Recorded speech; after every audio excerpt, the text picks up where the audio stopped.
கடைசி நாளில் வந்து நிற்கிறோம். நிறைவு பாசுரம். நிறைவு பாசுரம். இந்த பாசுரத்துக்கு திருநாம பாட்டுன்னு சொல்றாங்க. வங்க கடல் கடைந்த மாதவனை கேசவனை திங்கள் திருமுகத்து சேழியார் சிந்தரஞ்சி பாசுரம் வருது. இந்த 29 நாள் நோன்பு நோற்று அந்த ஆயர்பாடி சிறுமியர்கள் அதற்குண்டான அந்த பலஸ்ருதி அங்கு அப்பறை கொண்ட ஆற்றை அணிபுதுவை பைங்கமல தண்டெறியல் பட்டபிரான் போதை சொன்ன சங்கத்தமிழ் 30. இப்பதான் திருப்பாவேன்றாங்க. ஆண்டாள் வாழ்ந்த காலத்துல இது சங்கத்தமிழ் மாலைன்னு இதற்கு ஒரு பெயர் இருந்திருக்கு. ஆண்டாளுடைய பாசுரங்களை பார்க்கும்போது, வரலாற்றை பின்னோக்கி பார்க்கும்போது பார்த்தா சங்கத்தமிழ் மாலை 30 தப்பாமி இங்கு இப்பரிசுரைப்பா வேறு 2 மால்வரைத்தோர் செங்கன் திருமுகத்து செல்வ திருமாலால் எங்கும் திருவுருள் விட்டு இன்பொருவர் அப்பா வாயின. அப்போ அந்த அந்த அந்த அந்த கேசவனை இந்த மாதவனை நாமும் 1000 மேத்தன் என்ற நாராயணான்னு நாச்சியார் திருமொழியில சொல்றா. திருப்பி பின்னாடி வரா. அந்த பெருமாளுடைய பெயர், அந்த பராக்கிரமங்கள், அவனுடைய அந்த லீலா விபூதி, அவனுடைய மேன்மை குணங்கள், இந்த 29 இதுவுமே ஒரு யாகம் பண்ற மாதிரி, ஒரு யஜ்யம் பண்ற மாதிரி, ஒரு உயர்ந்த பொருளை நோக்கி, ஒரு உயர்ந்த தத்துவத்தை நோக்கி. உங்களுடைய பாணியில சொன்னா அந்த மனித மனம் விழிப்பு நிலை அடைவதற்காக அவள் ஏற்றுக்கொண்ட அந்த 29 நாள் அந்த தொடர், அந்த பயிற்சி தொடர், அந்த தொடர்ச்சியான அந்த அந்த அனுபவ யாத்திரையெல்லாம் இதில் கொண்டு ஒட்டுமொத்தமா அப்படியே நிறுத்துறாங்க. நோன்பு தலை கட்டுதல்னு சொல்லுவார்கள். இந்த வைஷ்ணவ பரிபாஷையில நோன்பு நிறைவேற்றுவது, டு கம்ப்ளீட் சம்திங் அப்படிங்கிறதுக்கு தலை கட்டுதல்னு பேரு. அதுல எல்லா விதத்திலையும் இந்த பாசுரத்துல ஒரு நிறைவு வருதுங்கிறத பார்க்கலாம். முதல் பாசுரத்துல நாராயணனே நமக்கே பறை தருவான் அப்படின்னு சொல்லும்போது நாங்கள் யாரை பாடுகிறோம் அப்படின்னு ஆரம்பிச்சு, பார்க்கடலில் பையத்துயின்ற பரமன் அடிபாடினா திருவடியில் ஆரம்பிச்சா. இப்ப எங்க கொண்டு வந்து நிறுத்துறா? வங்க கடல் கடைந்த மாதவனை கேசவனைனா. கேசவன்கிற பேருக்கு 2 விளக்கம் உண்டு. குதிரையா ஒரு அரக்கன் வந்தான், அவனுக்கு கேசின்னு பேரு. அந்த கேசியை அழித்ததனால் கேசவன். இன்னொன்னு கேசம்னா தலையாய. கேசவன் அப்படின்னா எல்லாவற்றுள்ளும் தலையாய நிலையில் இருப்பவன். பாதத்துல ஆரம்பிச்சு பாதாதி கேசமாக அந்த பரமனை வர்ணித்தாள்ங்கிறதுக்கும் இந்த கேசவன்கிறது வரும். மாதவன் அப்படின்னு சொன்னா, மான மகாலட்சுமி, மகாலட்சுமியின் மணாளனுக்குத்தான் மாதவன்னு பேரு. மகாலட்சுமி ஐஸ்வர்ய தேவதை, செல்வத்தை தரக்கூடியவள். இந்த நோன்பு நோற்றால் என்னவெல்லாம் செல்வம் கிடைக்கும். ஆரம்பிக்கிறச்ச எப்படி ஆரம்பிச்சா? ஆய்ப்பாடி செல்வ சிறுமீர்கள்னா அந்த செல்வ சிறுமீர்களே இந்த செல்வம் நமக்கு கிடைக்கும், மாதவன் நமக்கு எப்போதும் அருள் தருவான் அப்படின்னு கொண்டு வந்து அங்க நிறுத்தினான். அதே மாதிரி ஒரு இடத்துலையும் சங்கத்தமிழ்னு சொன்னீர்களா இல்லையா? அந்த சங்கத்தமிழ்ங்கிறதுக்கு என்ன அர்த்தம்? நிறைய பேர் சங்கத்தமிழ் அப்படின்னா இன்னைக்கு நாம பயன்படுத்துற சங்கத்தமிழ் அப்படிங்கிற அந்த பிரயோகம் சங்ககாலத்து பாடல்களில் இருக்கக்கூடிய தமிழ் அப்படின்னு புரிஞ்சுப்போம் இல்லையா? சங்கத்தமிழ் அது மலைபடுகடாமாக இருக்கிறது அப்படின்னு எல்லாம் சொல்லுவோம். ஆனா ஆண்டாள் நாச்சியாருடைய பாட்டுல இருக்கிற தமிழ் ரொம்ப எளிமையான தமிழ். அப்ப இந்த சங்கத்தமிழ்ங்கிறதுக்கு என்ன அர்த்தம்?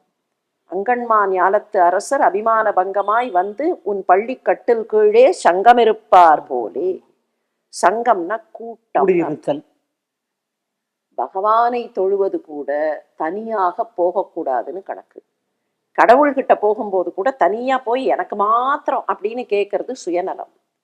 பாகவதர்களோடு சேர்ந்து, ஆச்சாரியர்களோடு சேர்ந்து, நண்பர்களோடு சேர்ந்து எல்லோருமாக போய் இறைவனை வணங்குவது. கள்ளம் தவிர்ந்து மாத்திரம் இல்ல, அதுல இன்னொன்னு புரிஞ்சுக்கலாம். இப்பெல்லாம் கூட்டு பிரார்த்தனைன்னு சொல்றோம். இதத்தான் தனியா ஒரு பிரார்த்தனைக்கு இருக்கக்கூடிய மதிப்பை விட கூட்டு பிரார்த்தனைக்கு மதிப்பு அதிகம், அந்த வேல்யூ அதிகம்னா சங்கத் தமிழ் மாலை 30 தப்பாமே. இதை எல்லாருமாக சேர்ந்து, அதனாலதான் அந்த காலத்துல என்ன வழக்கம் வைத்தார்கள்னா, மார்கழி மாசத்துல நாம சங்கீர்த்தனம் எல்லோருமாக சேர்ந்து செய்வார்கள். நீங்க சின்ன வயசுல சின்ன குழந்தைகள் எல்லாம் எழுப்பி விட்டுருவார்கள். கார்த்தால போய் முதல்ல இந்த பாட்டெல்லாம் பாடிட்டு வந்தா மாத்திரம்தான் அன்னைக்கு உணவே கிடைக்கும் அப்படின்னு. உண்மையா சொல்ல போனா தனுர் மாசம் மார்கழி மாசத்துக்கு மாத்திரம் இல்லை இந்த பாடல்கள். இந்த திருப்பாவை பாடல்களை இப்ப கண்டிப்பா சொல்லணும் எல்லார்கிட்டையும். வருஷத்துல எப்போது வேண்டுமானாலும் இந்த திருப்பாவை பாடல்களை நாம் பாடலாம், வாசிக்கலாம், புத்தகத்திலிருந்து படிக்கலாம். எப்போதெல்லாம் யாருக்கெல்லாம் அவகாசம் கிடைக்கிறதோ அப்போதெல்லாம் இந்த பாடல்களை அவரவர்கள் படிக்க வேண்டும். 30 பாட்டையும் படிக்கிறதுக்கு நேரம் கிடைக்கலன்னா சிற்றம் சிறுகாலே வங்கக்கடல் கடைந்த மாதவனை, இந்த 2 பாசுரத்தையாவது படிக்கணும். இதுல என்ன ஒரு பெரிய ஏற்றமான விஷயம் நீங்க சொல்லும் போது எனக்கு தெரியறதுன்னா, ஒட்டுமொத்த வைணவ ஆலயத்துல மற்ற பாசுரங்கள் இருக்கோ இல்லையோ, தினசரி மற்ற ஆழ்வார்கள் பாசுரங்களும் சொல்றாங்க. பட் ஆனா விளக்க முடியாத, விதிவிலக்கே இல்லாத, தினசரி பயன்படுத்துகிற அந்த கோஷ்டியில, பெருமாள் வைணவ கோஷ்டியில சிற்றஞ்சிறுகாலையும் வங்கக்கடல் கடைந்த மாதவனை கேசவனையும் பாடாமல் ஒரு நாள் இருக்கிறது. பாடாமல் அந்த கோவிலின் கதவு அந்த பொழுது தொடங்குவதில்லை, அந்த பொழுது முடிவதில்லை. அதில் இந்த கேசவன் மாதவன்றதெல்லாம் இவன் மட்டும் இல்லை, ஆழ்வார்களின் தலைவர், வைணவத்தினுடைய காவலர், பராங்குச நாயகியாக தன்னை வெளிப்படுத்தியவர். நம்மாழ்வார் சொல்றார், ஆழ்வார்களுடைய தலைவர் அவர், லீடர் ஆஃப் த ஆழ்வார். கெடும் இடராயெல்லாம் கேசவாய் என்ன நாளுன்றார். அந்த கேசவன்ற வார்த்தைக்கு துன்பம் போயிடும். கேசவன் சொன்னான், மாய்ந்தரும் வினைகள் தாமே மாதவா என்ன நாளுன்றார். திருவனந்தபுரத்துல போய் பாடுறார் இந்த பாசுரத்தை. திருவனந்தபுரத்துல இருக்கிற பத்மநாப சுவாமிக்கு இதெல்லாம் எளிமையா அந்த கேசவனை பாடவும் நீ கேட்டே கிடத்தியோன்னு அவளே பேசியிருக்கா. அந்த வார்த்தைகளுக்கு, அந்த கோவிந்த நாமத்துக்கு, அந்த கேசவ நாமத்துக்கு அந்த மாதவன் ஏன் பேர் வைக்கிறார்? நாராயணன் தம் அண்ணன் நரகம் புகால்னு பெரியாழ்வார் சொல்றார். ஏன் நாராயணன் பேர் வைக்கிறார்? ஏன் மாதவன் பேர் வைக்கிறார்? அவன் பெருமாளை நினைக்கிறானோ இல்லையோ, அந்த கோவிந்தன் நினைக்கிறானோ, பையன் கோவிந்தன் கூட்டாலே அந்த புண்ணியம் போய் சேரும், மாதவன் போய் கேட்டா போய் சேரும். அதுல ஒரு மறைபொருளா வச்சாங்க. கண்டிப்பா. பைங்கமல தண்டெறியல் பட்டர்பிரான் கோதை சொன்னா அதுலயும் கூட நமக்கு நம்ம கேட்குறோம் எப்போவுமே, இதுலெல்லாம் நமக்கு நம்ம வாழ்க்கைக்கு ஏதாவது லெசன்ஸ் இருக்கா, நமக்கு இப்போ இதில் ரெலவன்ஸ் இருக்கா அப்படின்னு கேட்குறோம். இது 2024 இல்லை, 3024, 4024 இருந்தால் கூட இதிலெல்லாம் ரெலவன்ஸ் இருக்குங்கிறதுக்கு இது ஒரு சின்ன உதாரணம். ஆண்டாள் நாச்சியார் கடவுளையே ஆண்டவள் இல்லையா? அவ சூடி கொடுத்த சுடற்கொடி. அந்த சுடர் நாச்சியாக இருந்தவளை அப்பவே ஆண்டாள்னு கூப்பிட்டார்களாம். எப்போ? அவளுடைய வாழ்காலத்திலேயே. எப்போ இவள் கண்ணனை ஆளுகிறாள், வடபத்ரசாயியை ஆளுகிறாள்னு தெரிஞ்சதுக்கு அப்புறம் அவ அப்பாவே பெரியாழ்வாரே அவளை கோதைன்னு கூப்பிடாம ஆண்டாள்னு கூப்பிட்டாராம். அப்ப அந்த அளவுக்கு இவளுடைய பராக்கிரமம், இவளுடைய பெருமை பெருசு. ஆனா அவ என்ன சொல்லிக்கிறா? தன்னை ஆண்டாள்னு சொல்லிக்கல. பைங்கமல தன் தெரியல் பட்டர்பிரான் கோதை சொன்ன. நான் யார் தெரியுமா? அந்த பட்டர்பிரான் இருக்காரே, பெரியாழ்வாருடைய மகள்னு சொல்லிக்கிறதுல அவளுக்கு இருக்கக்கூடிய பணிவு. அதுல ஒரு நாச்சியார் திருமொழியில ஒரு பாசுரம் உண்டு. கண்ணனை பத்தி இவ்வளவு பேசுறா, பின்னாடி பேசும்போது கண்ணன் குடும்பத்தின செய்வான், வரணும் வரமாட்டோம், விளையாட்டு காட்டுவான். நல்ல என் தோழி நாக்கனை விசை நம்புறன்னு ஒண்ணு இருக்கு.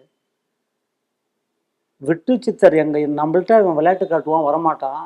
இவரை டீல் பண்றதுக்கு ஒரே கேரக்டர் இந்த உலகத்துல ஒண்ணுன்னா எங்க அப்பா தான். பெரியாழ்வார் கூட்டா கை கட்டின்னு வந்து நிற்பான் அப்படின்னு ஒரு அழகான ஒரு நாச்சியார் திருமொழி பாசுரம் உண்டு. இன்னும் ஒரு பெரிய விஷயம் ஆண்டாளுக்கு என்னன்னா, நம்மாழ்வார் பாடியிருக்கார், திருமங்கை ஆழ்வார், தொண்டரடிப்பொடி ஆழ்வார், குலசேகர ஆழ்வார், திருப்பான ஆழ்வார், மதுரகவி ஆழ்வார், குலசேகர ஆழ்வார் எல்லாரும் பாடியிருக்காங்க. ஆனா யாருக்கும் இல்லாத பாக்கியம் ஆண்டாளுக்கு என்ன கிடைச்சதுன்னா, அவதான் அரங்கனோட சேர்ந்தான், இரண்டரை கலந்தான். திருப்பான ஆழ்வாருக்கு அந்த பாக்கியம் கிடைச்சது, ஆண்டாளுக்கு அந்த பாக்கியம் கிடைச்சது. இறைவனின் அருளை பெறுவது வேறு, இறைவனின் புகழை பாடுவது வேறு.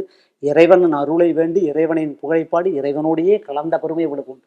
சங்கத் தமிழ் மாலை 30 தப்பாமே இங்கு இப்பரிசு உரைப்பார் 2 மால்வரை தோள் செங்கண் திருமுகத்து செல்வத் திருமாலால் அப்படின்னு சொன்னாலே, அந்த நீங்காத செல்வம் அவ அந்த அரங்கனோடு சேர்ந்தாள். அதனால தான் அவளை தாயார்னு சொல்றோம். அப்படி அரங்கனோட சேர்ந்தவள். இந்த 30 பாசுரத்தையும் யாரெல்லாம் சொல்லுகிறார்களோ பாடுகிறார்களோ அவர்களுக்கு செங்கண் திருமுகத்து செல்வத் திருமால் அவருடைய அந்த அனுகிரகம் கிடைக்கும்னா, வழக்கமா மார்கழி மாசத்துல 30 நாட்களும் 30 பாசுரங்களை பாடுவதுங்கிறது ஒரு முறை. அந்தந்த நாளுக்கான பாசுரங்களை பாடுவது அப்படின்னு நமக்கு கிடைத்த ஒரு பேரு. இந்த ஒவ்வொரு நாளும் இந்த பாசுரங்களை எல்லாம் சேர்ந்து சிந்திக்கக்கூடிய, தனித்தனியா உட்காந்து படிக்கிறதுன்னு இல்லாம சேர்ந்து சிந்திக்கக்கூடிய ஒரு வாய்ப்பு நமக்கு கிடைத்தது ஸ்ரீ சங்கரா தொலைக்காட்சி மூலமாக. ஆனா அதே வாய்ப்பு எல்லாரையும், அவ சொன்ன மாதிரி சங்கத் தமிழ் மாலைன்னு சொன்ன மாதிரி எல்லாரையும் சேர்த்து கொண்டு சிந்திக்கக்கூடிய ஒரு வாய்ப்பு, அற்புதமான வாய்ப்பு கிடைத்தது. ஒரே ஒரு வேண்டுகோள் மாத்திரம் நாம எல்லார்கிட்டையும் வைப்போம். எப்போதெல்லாம் முடியுமோ அப்போதெல்லாம் ஆண்டாள் நாச்சியார் அருளி செய்த இந்த திருப்பாவையை மனம் விட்டு மனசார படிப்போம், மனசார துதிப்போம். செங்கண் திருமுகத்து செல்வ திருமாலின் அருள் எப்போதும் எல்லோருக்கும் கிடைக்க வேண்டும்ங்கிற பிரார்த்தனையோட நாமும் இப்போது நிறைவு செய்வோம். கூடுதலாக ஒரு செய்தி, தை பிறந்தால் வழி பிறக்கும் என்பார்கள். இந்த தை திருநாளிலே எல்லோருக்கும் நல்லது நடக்கும்.